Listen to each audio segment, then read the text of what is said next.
Economics के एक नए टॉपिक के साथ आपका स्वागत है। आज हम जिस टॉपिक को आगे बढ़ाने वाले हैं, जिसके ऊपर बहुत ही विस्तार से चर्चा करने वाले हैं, उस टॉपिक का नाम है पूर्ण प्रतियोगिता में फर्म का संतुलन। कि पूर्ण प्रतियोगिता के अंतर्गत कोई फर्म संतुलन की अवस्था में है या नहीं है, इसको हम यहाँ पर समझने का काम करेंगे, प्रयास करेंगे। तो संतुलन का जो यहाँ पर अर्थ है, इसको सामान्य रूप से समझ लेते हैं कि संतुलन का क्या अर्थ है फर्म के लिए। तो यहाँ पर हम जानेंगे कि फर्म को लाभ हो रहा है या हानि हो रही है, क्योंकि फर्म जिस भी वस्तु का प्रोडक्शन करती है, कोई भी फर्म है, तो सबका जो उद्देश्य है, मकसद है, वह है लाभ की प्राप्ति। क्या प्राप्त करना? लाभ कमाना। जितनी भी कंपनियां देश में काम कर रही हैं, वो सब किस लिए काम कर रही हैं? लाभ को अधिकतम करने के लिए। कोई भी कंपनी घाटा नहीं उठाना चाहती है, लेकिन हम यहां पर देखेंगे कि फर्म संतुलन की अवस्था में यदि है तो यहां पर क्या क्या शर्तें बताई गई हैं कि कोई फर्म संतुलन की स्थिति में कब होगी। ठीक है जी। और यदि वो संतुलन की स्थिति में है तो उसे 3 परिस्थितियों का सामान्य रूप से सामना करना पड़ सकता है। तो 3 परिस्थितियां कौन है, वो आगे चलकर हम अभी डिस्कस करने वाले हैं। तो जैसे मैंने टॉपिक आपको बताया कि टॉपिक लिखा है पूर्ण प्रतियोगिता में फर्म का संतुलन। तो यहां पर जो हम संतुलन को जानने वाले हैं, वह विभिन्न वक्रों की सहायता से, विभिन्न जो कर्व हैं, उनकी सहायता से यहां पर समझने वाले हैं। तो बात आ रही है पूर्ण प्रतियोगिता, तो इसका अर्थ ये हुआ कि इसका उल्टा भी होगा अपूर्ण प्रतियोगिता। तो पूर्ण प्रतियोगिता किसे कहते हैं, संक्षेप में बता देते हैं, क्योंकि ये जो टॉपिक है यहां पर आ रहे हैं, इससे रिलेटेड जितने भी वक्र हैं, इनको मैं पहले ही पढ़ा चुका हूं। लेकिन पूर्ण प्रतियोगिता की जब बात हो रही है कि फर्म कब संतुलन की अवस्था में होगी, तो जान लेते हैं कि पूर्ण प्रतियोगिता बाजार की कौन सी स्थिति होती है। तो बाजार में पूर्ण प्रतियोगिता कब होगी? कि पूर्ण प्रतियोगिता बाजार में तब होती है कि जब कि बाजार में क्रेताओं और विक्रेताओं की संख्या बहुत अधिक होती है। दोनों को बाजार की पूरी जानकारी होती है कि कौन सी वस्तु किस मूल्य पर, कहां पर बिक रही है।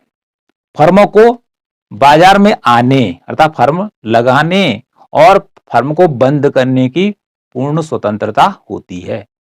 मार्केट में जो भी वस्तु बेची जाती है समरूप होती है, एक ही समान होती है। ठीक है, एक समान होता है, डिफरेंस नहीं होगा उनमें। यदि साबुन है तो उसका रंग, गुण, धर्म, खुशबू, रैपर एक ही ढंग का होगा। ठीक है, और कीमत भी क्या होगी? समान होगी।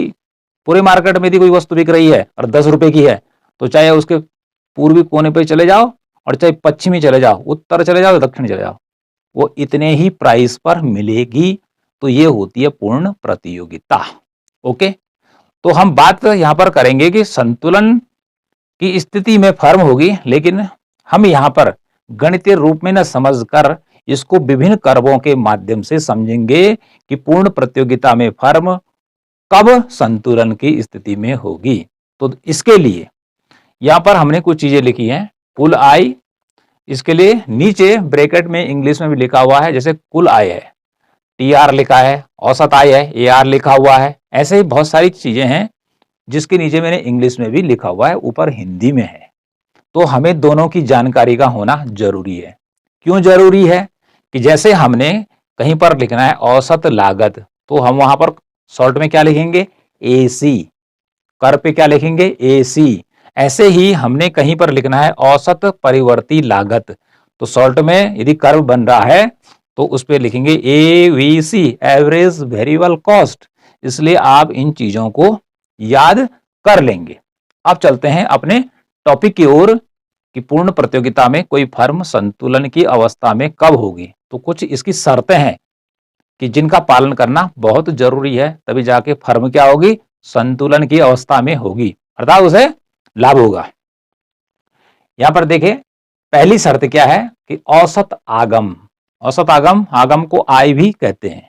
ठीक है, औसत आगम बराबर सीमांत आगम, अर्थात औसत आय और सीमांत आय एक दूसरे के बराबर होनी चाहिए। ये पहली शर्त है। ठीक है, यहां शॉर्ट में लिखा हुआ है ए आर, जो मैं वहां जिक्र कर रहा था। ए आर मीन्स हो गया एवरेज रेवेन्यू औसत आगम। और यहाँ पे लिखा MR, मार्जिनल रेवेन्यू, अर्थात सीमांत आगम। तो शॉर्ट में क्या हो जाएगा, पहली शर्त AR is equal to MR। ठीक है, कि फर्म कब संतुलन की अवस्था में होगी, कि जबकि AR is equal to MR, मतलब दोनों बराबर होने चाहिए। ये पहली शर्त है, ये पहली वाली शर्त होगी। दूसरी शर्त क्या है फर्म के लिए, सीमांत लागत वक्र, जहां पर लिखा हुआ MC, मार्जिनल कॉस्ट, सीमांत लागत वक्र और सीमांत आगम वक्र MR, मार्जिनल रेवेन्यू। तो सीमांत लागत वक्र क्या करे, सीमांत आगम वक्र को नीचे से ऊपर की ओर काटे। जो सीमांत लागत वक्र है वह सीमांत आगम वक्र को नीचे से ऊपर की ओर काटे। ये दो शर्तें हैं, ठीक है, कि जो कि पूर्ण प्रतियोगिता में फर्म के संतुलन को निर्धारित करने वाली हैं। और जो मैं यहां पर बताने वाला हूं आपको, इससे पहले दो मेथड हम पहले ही बता चुके हैं उनको भी। एक था जानने का, वो भी कर्व के माध्यम से, कि कुल आय और कुल लागत विधि, ठीक है, और दूसरी विधि थी कि सीमांत लागत और सीमांत आगम वक्र विधि। इसके द्वारा भी हमने पता लगाया था कि फर्म संतुलन की अवस्था में है या नहीं, लेकिन इसके द्वारा ठीक ठीक से अनुमान नहीं लग पा रहा था। तो इसलिए जो इकोनॉमिस्ट हुए तो उन्होंने क्या किया कि दो वक्र और शामिल कर दिए। ठीक है, कि पूर्ण प्रतियोगिता में फर्म के संतुलन के लिए दो कर्व और लागे। ये तो हो ही रहे थे यूज, AC औसत लागत वक्र और AR औसत आगम वक्र। इन दो वक्रों को भी शामिल करके इन्होंने नए ढंग से समझाया कि फर्म संतुलन की अवस्था में कब होगी। ओके जी, तो ये तो है ही हमारे पास दो शर्तें, और उसके बाद ये वाला कर्व हमारे पास आ गया, और अगला ये वाला कर्व भी हमारे पास आ गया। तो अर्थशास्त्र में दो पीरियड आते हैं, एक आता है अल्पकाल और एक आता है दीर्घकाल। तो चाहे अल्पकाल हो और चाहे दीर्घकाल हो, फर्म संतुलन की अवस्था में कब होगी, कि जबकि इन शर्तों को वो पूरा करने का काम करेगी। तो पहले हम यहां पर समझेंगे कि अल्पकाल में फर्म संतुलन की अवस्था में है या नहीं, अर्थात उसको लाभ हो रहा है कि हानि हो रही है, ये हमने जानना है। तो और वो भी किसके माध्यम से, विभिन्न कर्वों के माध्यम से। वे कर्व अभी आएंगे, उससे पहले चर्चा कर लेते हैं। देखिए, अल्पकाल में कोई भी जो फर्म है जो वस्तु को बेचने का काम कर रही है, ये उत्पादन करने का काम कर रही है, वो उसकी तीन कंडीशन हो सकती है। पहली कंडीशन है असामान्य लाभ की, कि उसको ज्यादा लाभ हो सकता है भाई, ठीक है, उसे कहते हैं असामान्य लाभ। उसको इंग्लिश में कहते हैं सुपर नॉर्मल प्रॉफिट। इसको आप कैसे लिखेंगे शॉर्ट में, औसत आगम ग्रेटर देन औसत लागत। इसका मीनिंग क्या होगा, यदि औसत आय क्या है, औसत लागत से अधिक है, तो फर्म को क्या होगा, असामान्य लाभ होगा। ओके, और इसी को हम शॉर्ट में लिखना चाहें, क्योंकि हमने इंग्लिश की बात की, तो इंग्लिश में और भी सरल हो जाता है कि पूर्ण प्रतियोगिता में फर्म असामान्य लाभ कब मिलेगा उसको, जबकि AR ग्रेटर देन AC। ये जो चिन्ह बना हुआ ये वाला इसको बोलते हैं ग्रेटर देन, से अधिक। अभी दूसरा भी आएगा उल्टा, से कम। तो यदि क्या है, औसत आय औसत लागत से अधिक है, तो ऐसी स्थिति में फर्म को अल्पकाल में असामान्य लाभ होगा। अब इसको कैसे समझेंगे, कि देखो भाई क्या हुआ, फर्म ने कोई वस्तु बनाई, वो बिकी कितने की, 100 रुपए की। कितने की बिकी, 100 रुपए की। तो ये AR हो गया 100, ठीक है जी। अब देखते हैं कि AC, इस वस्तु को बेचा उसने 100 रुपए में, और बनाने में कितना रुपए लगा, और माना बनाने में लगा 50 रुपया, ठीक है जी, 50 रुपए लगा। तो एवरेज कॉस्ट आई 50 रुपया और बेचा 100 रुपए में, तो लाभ कितना हो गया, 100 में से 50 घटा दीजिए, तो कितना बचेगा, 50 रुपये का फर्म को क्या हो रहा है, असामान्य लाभ हो रहा है। इसलिए कहा जा रहा है AR ग्रेटर देन AC, ठीक है, और इसको यहां पर हिंदी में लिखा है। तो ये हो गया असामान्य लाभ की स्थिति। दूसरी कोई जरूरी नहीं है कि फर्म को असामान्य लाभ ही मिले, ये बताया जा रहा है यहां पे कि इन परिस्थितियों से कोई फर्म गुजर सकती है। अगला है सामान्य लाभ, दूसरा कंडीशन पे, ये भी हो सकता है, ठीक है, ये भी हो सकता है। नॉर्मल प्रॉफिट, तो नॉर्मल प्रॉफिट किसी फर्म को कब होगा अल्पकाल में, जबकि उसकी औसत आगम या औसत आय बराबर होगी औसत लागत के बराबर, ठीक है जी, जिसको यहां पर शॉर्ट में लिखा है average revenue is equal to average cost, कि जो एवरेज रेवेन्यू है, औसत जो आय है या आगम है, वह हमारी किसके बराबर होनी चाहिए, वो औसत लागत के बराबर होनी चाहिए। तो ऐसी स्थिति में जो फर्म है उसको केवल क्या मिलेगा, सामान्य लाभ, जिसको कह रहे हैं नॉर्मल प्रॉफिट। तो नॉर्मल प्रॉफिट क्या होता है, देखिए इसी को यहीं पे समझिए। माना कि औसत आय कितनी प्राप्त हुई, 100 रुपया, ठीक है जी। कॉस्ट कितनी आई बनाने की, 100 रुपया, ठीक है जी। किसी वस्तु को बनाने की जो लागत है 100 रुपया है, ठीक है। एसी कितनी है, 100 रुपया। बेचा कितना मिला, 100 रुपया, तो दोनों बराबर हो गए ना। 100 बनाने में, ठीक है, 100 रुपये बनाने में खर्च हुए। किसी वस्तु को जब बनाना पड़ता है तो फ्री में तो बनती नहीं है, उसके लिए रॉ मटेरियल चाहिए, सब कुछ चाहिए। तो ये मान के चले कि 100 रुपया लगाया और वस्तु बिकी 100 रुपए में, तो क्या होगा, 100 में ये इसके बराबर है, तो 100 में से 100 घटा दीजिए तो क्या होगा, 0। तो अर्थात यहां पर फर्म को न तो लाभ हो रहा है न घाटा हो रहा है, ठीक है। नो प्रॉफिट और नो लॉस। तो ऐसी स्थिति को कहते हैं अर्थशास्त्र में सामान्य लाभ। तो सामान्य लाभ कब होगा, जब औसत आगम बराबर औसत लागत के बराबर होगा, ठीक है। ये दूसरी कंडीशन आ सकती है। तीसरी कंडीशन में क्या होगा, फर्म हानि भी उठा सकती है। क्या उठा सकती है, हानि भी उठा सकती है। हानि कब होगा, इसको समझना है कि औसत आगम लेस देन, इधर था ग्रेटर देन, इसका इधर उल्टा हो गया। औसत आगम लेस देन औसत लागत, यदि औसत लागत ज्यादा है और औसत आय कम है तो ऐसी स्थिति में फर्म को हानि होगी। हानि मीन्स घाटा होगा, ठीक है। तो इसको कैसे लिखेंगे, देखो, ए सी ग्रेटर देन ए आर, अर्थात एवरेज जो कॉस्ट है जो यहां पे हिंदी में लिखी हुई है वो क्या है, ज्यादा है इससे। इट मीन्स क्या हुआ, इसको गणित भाषा में समझिए कि औसत आगम कितना मिला, आय इतना मिला, ठीक है जी। वस्तु को बेचकर आय इतना मिला, लेकिन वस्तु की लागत कितनी है, वस्तु की लागत कितनी है, 150 रुपया है। कि वस्तु को बनाने में कितना खर्च हुआ, 150 रुपया, और बिकी कितने में, 100 रुपया। तो 150 ज्यादा हुआ और ये क्या हुआ, कम हुआ, ठीक है।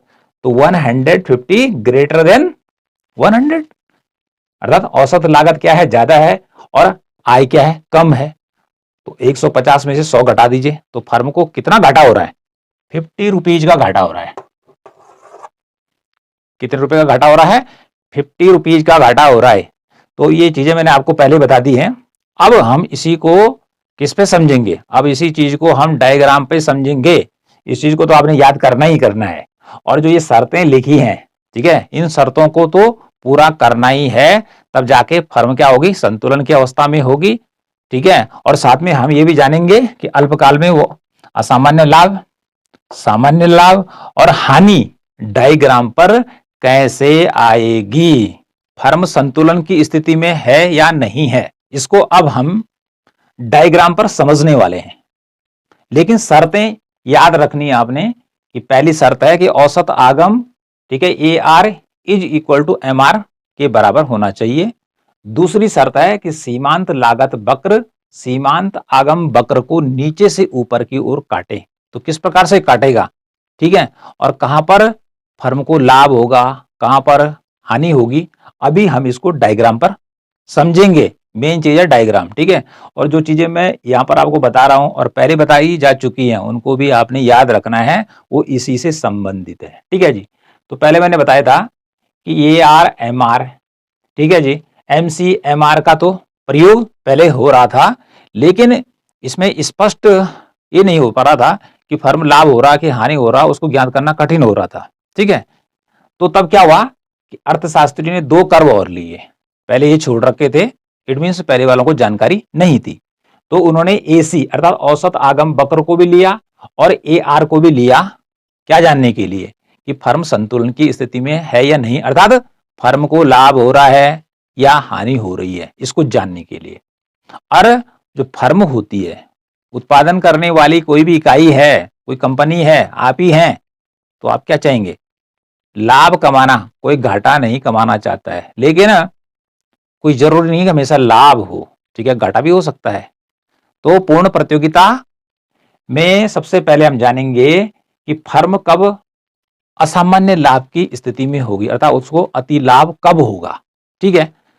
और इस वाले डायग्राम में, दूसरे वाले डायग्राम में जानेंगे हम कि फर्म कब सामान्य लाभ उसको मिलेगा, सामान्य लाभ उसको कब प्राप्त होगा। और तीसरा जब डायग्राम बनेगा तो वो बनेगा हानि का, कि फर्म कब हानि की स्थिति में होगी। और ये जानना है हमने केवल कर्वों के माध्यम से, ठीक है। तो सबसे पहले देखिए, डायग्राम बनाने के लिए आपने दो अक्ष ड्रॉ कर लेने हैं, ठीक है जी। ओ एक्स अक्ष पर आप लिखेंगे उत्पादन, अर्थात कितना उत्पादन हो रहा है, उत्पादन की मात्रा भी लिखी जा सकती है, ठीक है जी। और जो हमारा ओ और वाई अक्ष है, इस पे लिखेंगे दो चीजें, आगम ऑब्लिक लागत, अर्थात आगम मीन्स हो गया आय, रेवेन्यू, ये दो चीज दर्शाएगा, आगम भी दिखाएगा और लागत भी दर्शाएगा। सेम इसका भी वही होगा, इस पर भी उत्पादन आएगा और इस पे आगम और लागत। ओके, अब बात करते हैं पहले शर्त की कि औसत आगम बराबर सीमांत आगम होता है, पहली शर्त पूर्ण प्रतियोगिता में फर्म के संतुलन के लिए। तो इसके साथ एक और जोड़ देते हैं कि ए आर बराबर एम आर बराबर पी होता है, अर्थात पूर्ण प्रतियोगिता में जितना ए आर होता है, अर्थात जितना औसत आगम होता है उतना ही सीमांत आगम होता है और उतना ही वस्तु की कीमत भी होती है, एक इकाई की, एक वस्तु की कीमत भी उतनी ही होती है, ठीक है जी। तो पहले बताया था कि पूर्ण प्रतियोगिता में बाजार में वस्तु की कीमत क्या होती है? एक होती है भाई, कि 10 रुपए की है तो पूरे मार्केट के अंदर 10 रुपए वाला साबुन ही मिलेगा पूरे मार्केट में, 10 से ऊपर नहीं। क्योंकि फर्म को यो साबुन मिल रहा है, कहां से मिल रहा है? उद्योग से। उसने कहा आपको 10 रुपए में बेचना है, इससे ऊपर आप नहीं बेचेंगे या न नीचे बेचेंगे, ठीक है जी। तो फर्म क्या होती है कि वो कीमत को निर्धारित नहीं करती अपने आप, वो केवल स्वीकार करती है, ऊपर से जो ऑर्डर मिला उसको, ठीक है जी, आपने इस रेट पे बेचना है तो इसी पे बेचेंगे, ठीक है। तो ऐसी स्थिति में ए आर बराबर एम आर बराबर पी, अर्थात ए आर 5 रुपए होगा तो एम आर भी 5 रुपए होगा और प्राइस भी 5 रुपए होगा, ठीक है जी। तो ऐसी स्थिति में क्या होता है कि जब प्राइस क्या होता है, एक समान रहता है, तो फर्म क्या करती है, वह वस्तु को बेचना चाहे, यदि वो 10 वस्तु बेचती है तब भी 5 रुपए की बेचेगी, मतलब एक वस्तु 5 रुपए होगी। लाख बेचेगी तब भी एक वस्तु का दाम क्या होगा?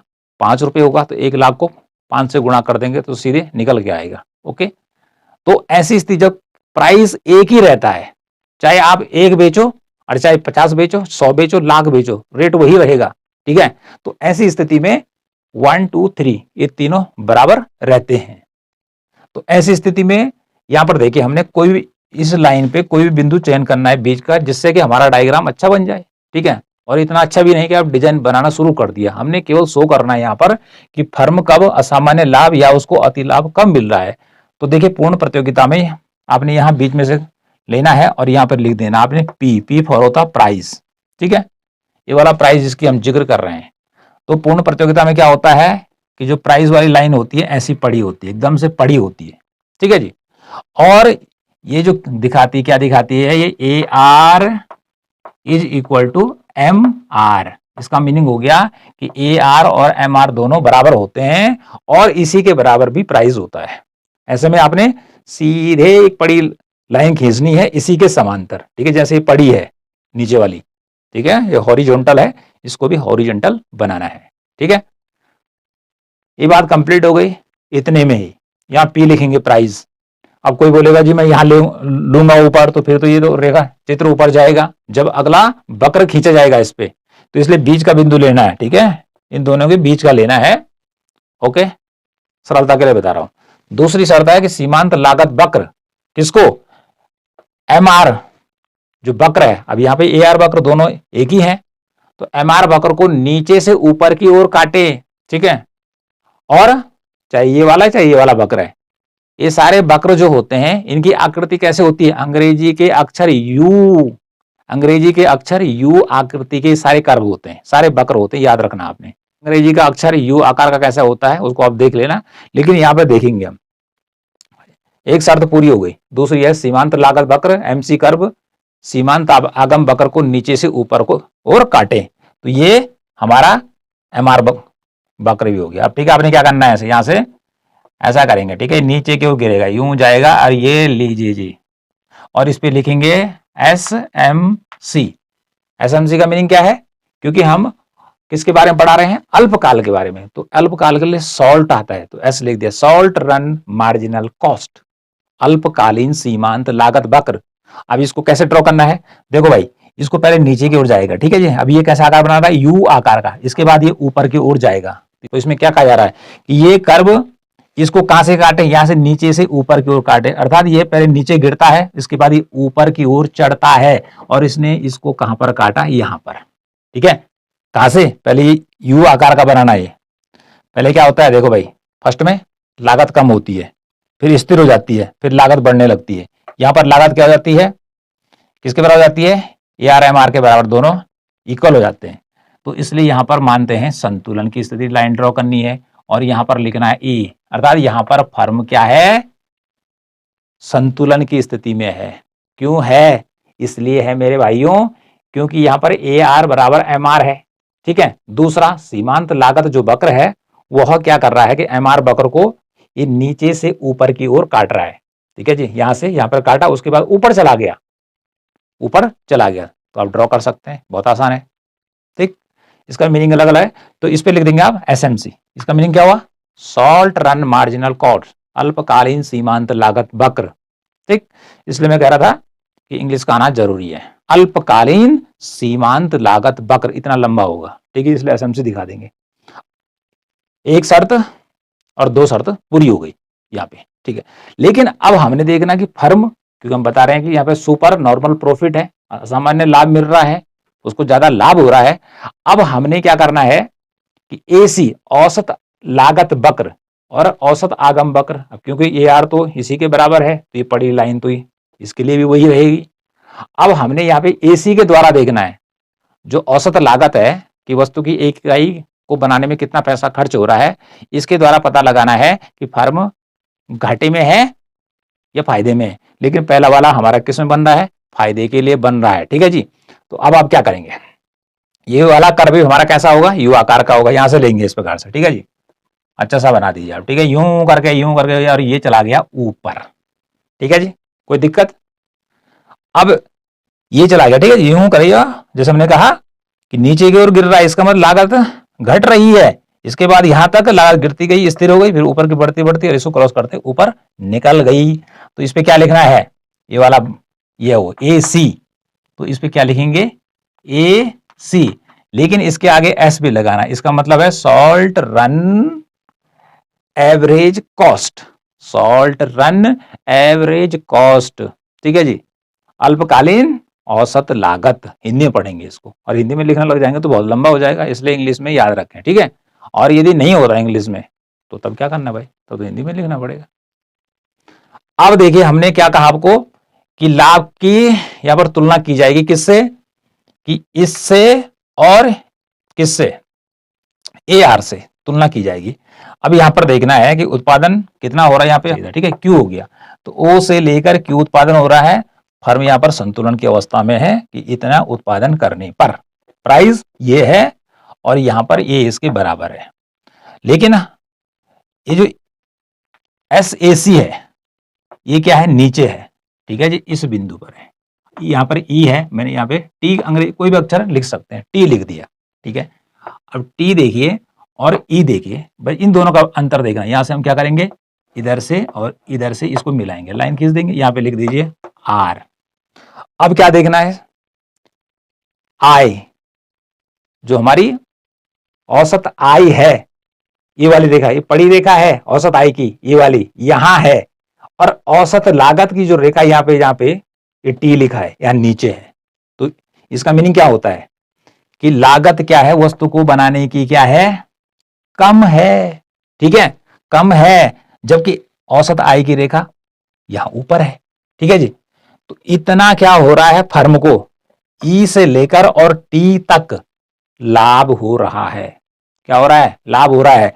तो औसत लागत की रेखा यदि नीचे रहेगी, ठीक है जी, यहां पर इसी ओ क्यू क्वांटिटी पे देखना है कि जितना उत्पादन हो रहा है यहां पर आ रहा है। ठीक है जी, तो आगम की रेखा ए आर यदि ऊपर है, पड़ी वाली रेखा यहां है, यहां पर संतुलन है, जबकि लागत यहां नीचे है, तो लागत कम है। इसका मतलब लागत की रेखा नीचे है तो इट मीन्स क्या है, कम है, और आय की रेखा ऊपर है तो ज्यादा है। ठीक है जी, इसका मतलब हो गया गणितीय भाषा में कि एवरेज जो कॉस्ट है यहां पर क्या है, कम है, जबकि एवरेज जो रेवेन्यू है वो ज्यादा है। ठीक, तो ऐसी स्थिति में फर्म क्या है, असामान्य लाभ की स्थिति में है, अर्थात उसको सुपर नॉर्मल प्रॉफिट हो रहा, अति लाभ उसको हो रहा है। ओके जी, लाभ कितना हो रहा है, इसमें दो चीजें आई, यहां से लेकर अर्थात क्यू से लेकर ई तक, तो उसका टोटल क्या है, इसमें लागत भी जुड़ी हुई है, सब कुछ जुड़ी हुई है। ठीक, कि यहां से लेकर और यहां तक उसको लाभ हो रहा है, अब इसमें लागत घटानी है, तो ठीक है, इसको यहां से इसको घटा देंगे, लागत हो गई। ठीक, और ई से लेकर और टी तक, ई से लेकर टी तक फर्म को, ये जो बॉक्स बनना है, ये वाला डब्बा जिसको मैं अभी शैडो कर रहा हूं, ये वाला, ये फर्म का क्या है, असामान्य लाभ को बतला रहा है, ये वाला बॉक्स। ठीक है जी, तो ये कैसे बन गया, आयताकार, तो कितना, कौन सा लाभ वाला बॉक्स बना फर्म का, पी आर ई और टी, ये वाला जो पूरा क्षेत्र है ये फर्म के क्या बतला रहा है, असामान्य लाभ को बतला रहा है। तो इसको मैंने पहले बताया था, असामान्य लाभ कब बतला रहा है, वो तब बतला रहा है यहां पर कि जब क्या है कि ए आर ग्रेटर देन ए सी। इसलिए हमने सुविधा के लिए पहले बताया था आपको कि यहां पर औसत आगम जो है वो औसत लागत से ज्यादा है, औसत लागत तो इतनी नीचे आ रही है और आय इतनी ऊपर आ रही है। ठीक है, तो इस प्रकार से ये वाला रेखा चित्र बनेगा। ठीक है जी, ये चीजें पूरी हो गई, लेकिन लाभ या हानि की गणना जो करेंगे हम, वह एसी और ए आर से करेंगे, उसमें भी करेंगे, अगला भी आएगा उसमें भी करेंगे। ओके जी, तो ये वाला हो गया असामान्य लाभ का। ठीक है जी, ये पहले बता चुका हूं कि ए आर ग्रेटर देन ए सी जब होता है तो फर्म क्या होती है, असामान्य लाभ की स्थिति में होती है, अर्थात उसको ज्यादा लाभ होता है। ठीक है, क्या होता है, लागत की तुलना में ज्यादा लाभ होता है। अब जब आप इसको समझ चुके हैं तो अगला चित्र भी सेम ऐसा ही बनेगा, ये वाला फिगर भी ऐसा बनेगा। यहाँ पे बीच का चुन लीजिए, ठीक है, यहाँ पे प्राइस लिखेंगे पी, इसको आप सीधे एक पड़ी रेखा खींच देंगे। ठीक है जी, ये क्या होगा, A R is equal to M R. ठीक, अब देखिए फर्म को असामान्य लाभ के बाद दूसरा लिखा नॉर्मल प्रॉफिट सामान्य लाभ, इसके लिए क्या करना है, ये तो भाई सीधे सीधे बनाना ही है। ओके, इतना तो मैंने आपको समझा दिया है। अब ये तो हो गया, इसके बराबर ए इसके बराबर और पी इसके बराबर हो गया। अब सीमांत लागत वक्र यहां से ड्रॉ करना है। ठीक है जी, तो आप इसको ड्रॉ कर देंगे यूं करके, लो जी, ये हो गया एस एम सी। ये क्या कर रहा है, इन इधर से नीचे से ऊपर को यहाँ पर इसको काट रहा है, तो जहां पर ये दूसरे को काट रहे हैं तो एक दूसरे के बराबर हो गए यहाँ पे। ठीक है, यहाँ पर, ठीक है, तो यहाँ से एक नीचे ड्रॉ कर दीजिए।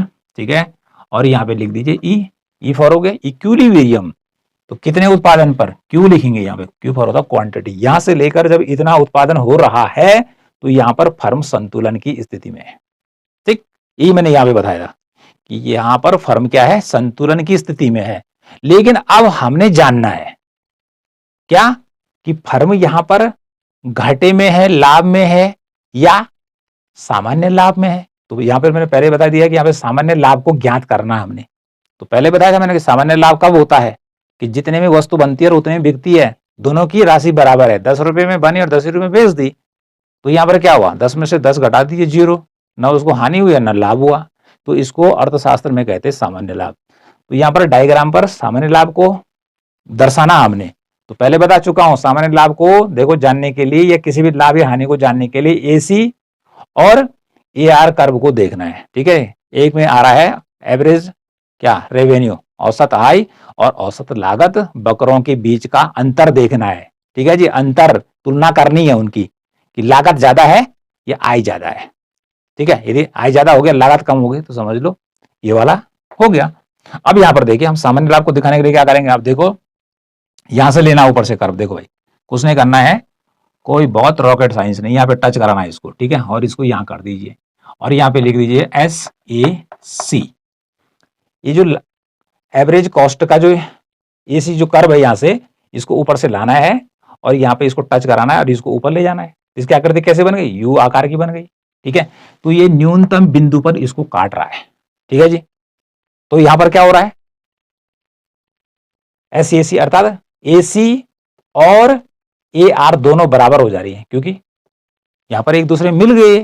ठीक है, जैसे पहले बताया था कि भाई 10 रुपए की वस्तु बनी और 10 रुपए में क्या कर दी, बेच दी, 10 रुपए में बेच दी, तो प्रॉफिट कितना हुआ, जीरो। इस जीरो प्रॉफिट को इकोनॉमिक्स में क्या कह रहे हैं, सामान्य लाभ। तो इस प्रकार से यहां पर दे दीजिए, तो ऊपर से यहां पर आया और इसने यहां पे टच किया, इसको आगे निकाल देना है। समझ लीजिए कि इसको यहां से यूं गिराया नीचे की तरफ और यहां से यहां पे टच कराया और ऊपर की तरफ बढ़ा दिया और उस पर लिख दिया SAC, अल्पकालीन सीमांत लागत वक्र। तो ऐसी स्थिति में फर्म क्या है, नॉर्मल प्रॉफिट हो रही है, यहां पर उसको नॉर्मल प्रॉफिट हो रहा है, सामान्य लाभ हो रहा है। तो सामान्य लाभ कब हो रहा है फर्म को, जैसे हमने पहले बता दिया, हम शॉर्ट में लिखना चाहिए तो क्या लिखेंगे, शॉर्ट में आप अलग से लिखेंगे, मैं यहीं पे लिख रहा हूं कि जब क्या होगा, AR is equal to AC। ठीक है, कि AR is equal to AC अर्थात AR कितनी है 10 रुपया, AC कितनी है 10 रुपया, दोनों को घटा देंगे जीरो। तो ऐसी स्थिति को इकोनॉमिक्स के अंदर क्या कहते हैं, ऐसी स्थिति को इकोनॉमिक्स में कहते हैं सामान्य लाभ। ठीक है जी, सामान्य लाभ ना तो घाटा हो रहा है, ठीक है जी, लाभ हो रहा है। अब हम तीसरे डायग्राम की बात करते हैं कि हानि, फर्म को हानि भी हो सकती है। तो हानि के लिए जैसे पहले वाला डायग्राम हम दो बना चुके हैं, सेम ऐसे इतना तो आपने बनाना है, लेकिन हानि को ज्ञात करने के लिए, लाभ को ज्ञात करने के लिए हम क्या कर रहे हैं, AR और AC के अंतर को देख रहे हैं। ठीक है जी, ये तो हो ही रहा है, इतना तो हो चुका है, लेकिन अब यहां पर हानि दिखानी है। तो हानि को दर्शाने के लिए हमने इसका और इसका अंतर देखना है। तो सिंपल सा यहां पर क्या करना है, क्योंकि हानि कब होगी भाई, कि जब हमारा AR क्या होगा, कम होगा और AC क्या होगा, ज्यादा होगा। तो कर्व को क्या करना है, अब कर्व पहले नीचे से आ रहे थे, इसको ऊपर से लाइए यहां से। ठीक है जी, इधर से, ठीक है, और इस प्रकार से, और ये ऐसा चला जाएगा। ठीक, इस पे लिख देंगे आप SAC। क्या लिखेंगे, SAC। ये तो मैं पहले से बता रहा हूं कि अल्पकालीन औसत लागत, ये हो गया। इतनी बात क्लियर हो गई। अब लागत की रेखा ऊपर आ गई और AR की रेखा नीचे आ गई, तो इट मींस तो ये हो गया कि अब घाटे में आ गया, लागत ज्यादा आ रही है। अब यहां से लेकर यहां पर देखना है। ठीक है जी, संतुलन तो नीचे हमने T ऊपर दे दिया, यहां से लेकर यहां। अब क्या करेंगे, ये हमारा यहां से इसको हम इधर मिला देंगे और इस पे लिख देंगे, जैसे P लिखा ऊपर R लिख दीजिए। अब देखना भाई, यहां से लेकर यहां तक उत्पादन कर रही है कोई फर्म, O से लेकर Q तक। तो अब देखिए संतुलन के तो यहां पर था उसका, ठीक है, लेकिन अब यहां पर देखेंगे कि फर्म को हानि हो रही है कि लाभ हो रही है। तो यहां से लेकर और यहां पर तो फर्म की संतुलन की अवस्था है, लेकिन अब जब हम गणना कर रहे हैं, जान रहे हैं कि हानि ज्ञात करनी है, तो AC कर्व को ऊपर खींच दिया, तो इसके और इसके बीच का अंतर था T और E इतना है, मतलब या R और P के बराबर फर्म को क्या हो रहा है, घाटा हो रहा है। घाटा क्यों हो रहा है, यहां पर देखिए क्यों हो रहा है घाटा, इसलिए हो रहा है कि AR लेस देन AC, अर्थात AC ज्यादा है और AR क्या है, कम है। AC कितना है हमारा बात, लागत कितनी आ रही है 100 रुपया, और बिक कितने में रहा है 80 रुपए में। 100 रुपए में वस्तु बन रही है और बिक रही है 80 रुपए में, वाह भाई वाह। कितने रुपए घाटा हुआ, 100 रुपए में से 80 रुपए घटा दीजिए तो 20 रुपए का घाटा हो गया जी। ठीक है जी, तो ऐसा लिखा जाएगा AC जो है ग्रेटर AR, अर्थात औसत जो लागत है वो ज्यादा है और औसत आय जो प्राप्त हो रही है वो कम हो रही है, इसलिए घाटा हो रहा है। तो घाटा कहां तक है, यदि हम इसी वाले क्षेत्र को क्या कर दें, शैडो कर दें, तो ये पूरा वाला क्षेत्र कौन से वाला, RP, ठीक है जी, RPTE, ये वाला जो पूरा आयताकार बॉक्स बन गया, इतना उत्पादन करने पर ये घाटे को दर्शा रहा है। अब इसमें हमने देखना है कि इतना तो हानि हो ही रही है, ये तो बात है ही। अब किसी ने कंपनी लगा दी 1 अरब रुपए की, और हो सकता है कि उसको कुछ समय तक बंद करना पड़े, तो जितना 1 अरब रुपए खर्च हो चुका है तो वो कहलाएगी उसकी स्थिर लागत। ठीक है, स्थिर लागत। तो कंपनी ऐसा तो नहीं है कुछ दिन के लिए बंद हो गई तो उसने पूरा उखाड़ दिया और ले गया वापस, तब तो फर्म को घाटा हो जाएगा। तो तब फर्म क्या देखेगी कि यदि उसे जमा रहना है लंबे समय के लिए, कुछ समय के लिए, भाई नहीं हो रहा उत्पादन, रहने दीजिए, ये कम ही हो रहा, रहने दीजिए। लेकिन अब फर्म यहाँ पर किस पर नजर डालने वाली है कि उसे उत्पादन आगे करना है कि नहीं करना है, बाजार में उसकी वस्तु की मांग है कि नहीं है। ठीक है जी, तो उसको नजर डालनी पड़ेगी। अगला जो कर्व हमारे पास आ रहा है वो आ रहा है AVC। ठीक है जी, एवरेज वेरिएबल कॉस्ट का। अब यहां पर देखना पड़ेगा औसत परिवर्ती लागत, अर्थात औसत परिवर्तनशील लागत भी इसको कहते हैं। ठीक है, शॉर्ट में कहते हैं एवरेज वेरिएबल कॉस्ट। ठीक है जी, अब एवरेज वेरिएबल कॉस्ट एक फर्म को प्राप्त होनी चाहिए, क्योंकि स्थिर लागत पैसा लगा चुके हैं, ओके, वो तो लग चुका है। ठीक, अब यदि उत्पादन नहीं बिक रहा है तो भाई परिवर्तनशील लागत कब होगी कि जब उत्पादन करेंगे तो लागत बढ़ेगी। ठीक है, उत्पादन नहीं करेंगे तो कोई भी एबीसी नहीं आएगी, शून्य ही रहेगी। ठीक, तो देखो भाई स्थिर लागत हमेशा बनी रहती है, कभी शून्य नहीं होती है। और जो परिवर्तनशील लागत होती है वो क्या होती है, उत्पादन के साथ बढ़ती है। ठीक है, उत्पादन नहीं होता शून्य हो जाता है। तो फर्म देखेगी यदि उसको ये लागत प्राप्त हो रही है, ठीक है जी, वस्तु को, तो वह उत्पादन करेगी। और यहाँ यदि ये भी बंद हो जाती है, ठीक, तो फर्म हमेशा के लिए अपना बोरा बिस्तर बंद कर देगी। ठीक है जी, नो प्रोडक्शन। क्यों कि उसके उत्पादन की बाजार में मांग ही नहीं है, सीधी सी बात है। वो हानि को जानने के लिए जैसे मैं बता रहा हूं कि फर्म अब हानि तो हो ही रही है, लेकिन क्या वो लंबे समय तक रह सकती है, तो उसको डालनी पड़ेगी एबीसी वाली अपनी लागत पे नजर कि उसको एबीसी प्राप्त हो रही है, एवरेज वेरिएबल कॉस्ट प्राप्त हो रही है, तो उत्पादन करेगी। तो इसके लिए हमें एक वक्र और ड्रॉ करना। देखो यहाँ 20 से लेंगे आप, ठीक है जी, और इसको यहाँ से यहाँ ले जाइए यहाँ पे, ठीक है जी, और यहाँ से ऊपर ले जाइए। ठीक, और इस पे लिख दीजिए AVC। ठीक, यहाँ पे लाना है उसको, ठीक है, यहाँ पे लाना है उसको, यहाँ से खींचना है। ठीक है जी, पटरी से मत खींचियो, इसको हम क्या करेंगे, टेढ़ा खींचना है, इसको भी यू शेप देना है।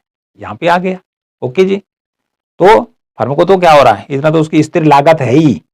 स्थिर लागत था जितना पैसा खर्च कर चुकी है कंपनी, जितना रुपए खर्च कर चुकी है, हमने अरब की बात कर दी, वो 10 खरब भी कर चुकी है। ठीक है जी, वो स्थिर लागत है उसकी, जो कंपनी पहले खर्च कर चुकी है, जितना उसने ढांचा खड़ा कर दिया, जो कर्मचारी उसमें काम कर रहे हैं कम से कम, उनको तो वेतन देना ही पड़ेगा भाई। ठीक, तो ऐसी स्थिति में यदि उत्पादन करती है फर्म तो उसको ये वाली लागत अवश्य प्राप्त हो जानी चाहिए। ठीक है, तो यहां पर बता दिया कि यहां पर वह लागत प्राप्त कर रही है, एक तो एक कंडीशन हो गई। लेकिन एक कंडीशन क्या होगी, यदि ई से नीचे क्या होता है, एबीसी आ जाता है, एवरेज वेरिएबल कॉस्ट ई से नीचे आता है, ठीक, तो ऐसे में फर्म को ज्यादा घाटा होगा। आय नहीं आ रही उसके पास, उसको घाटा हो रहा है। क्या हो रहा है, उसको घाटा आ रहा है। तो इस पॉइंट से यदि नीचे की तरफ ये एबीसी आ जाती है, तो ऐसी स्थिति में फर्म क्या करेगी, उत्पादन कार्य बंद कर देगी। क्यों करेगी, क्योंकि उसको अब ज्यादा घाटा नहीं उठाना है। वो किस लिए आई थी, लाभ कमाने के लिए। कंपनी का मालिक किस लिए आया था, धनासेठ बनने के लिए आया था। तो यदि ये इससे नीचे ये एबीसी हमारा बात यहाँ पहुंच जाती है, यहाँ से लाइन यहाँ आ जाती है, तो फिर फर्म को तो बहुत ज्यादा घाटा होगा। ठीक है, स्थिर लागत का घाटा तो उसको उठाना ही पड़ेगा। ठीक है, कुछ दिन तो उठा ही लेगी, कुछ दिन तो उठाई लेगी। जैसे कोरोना काल में होता, जब पूर्ण लॉकडाउन लगा हुआ था, तो लॉकडाउन में सारे कंपनीज क्या थी, बंद थी, किसी प्रकार का प्रोडक्शन नहीं था। लेकिन कुछ कर्मचारी तो उनको रखे हुए थे ना, उनको निकाला तो नहीं। उनको आशा थी कि भविष्य में क्या होगा, भाई कोरोना काबू में आएगा। वह ऐसे ही, ठीक है, मारुति की फैक्ट्रियां बंद थी, मतलब जितनी भी फैक्ट्रियां देश के अंदर बंद थी। और जैसे ही लॉकडाउन खुला तो धीरे धीरे उत्पादन बढ़ना शुरू हो गया। लेकिन जो कंपनी ने अरबों रुपए फैक्ट्री पे खर्च किए थे, वो उसकी स्थिर लागत हुई। ठीक है जी, और जब वो उत्पादन किया, हमारा गाड़ी का कर रही है, एक गाड़ी बिकी तो परिवर्तनशील लागत, 2 गाड़ी बिकी, 3 गाड़ी बिकी, तो मटेरियल लगाना पड़ेगा। तो क्या होगा, परिवर्ती जो लागत है वो बढ़ेगी, लेकिन जब गाड़ी का उत्पादन नहीं होगा तो शून्य होगा। लेकिन फैक्ट्री क्या है, स्थिर लागत के अंतर्गत आ रही है, इसलिए स्थिर लागत कभी शून्य नहीं होती है। याद रखना जिंदगी में, स्थिर लागत कभी शून्य नहीं होती है, परिवर्तनशील लागत शून्य होती है। ठीक है, उत्पादन के साथ बढ़ती है, उत्पादन के साथ घटती है। तो कुल मिलाकर क्या कहने का अर्थ है कि हानि की स्थिति में यहां तक तो फर्म क्या करते हैं कि हानि को, ठीक है, इसके बीच के हानि को उठा लेगी।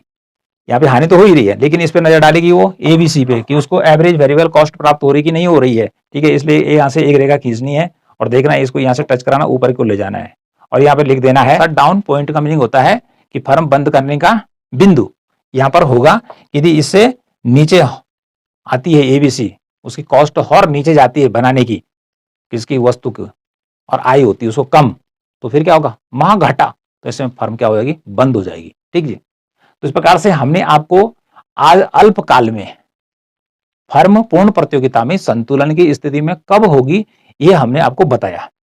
तो शर्तें भी बताई आपको, ये भी बताया, ये भी बताया, ये भी बताया। ठीक है, इससे पहले और भी बता चुके हैं, मतलब सारी चीजें बड़ी डिटेल में बताई हैं, आप उनको याद करेंगे। और जो दीर्घकाल में, क्योंकि दीर्घकाल में जो फर्म होती है वहां पर उसकी स्थिति कुछ और होती है।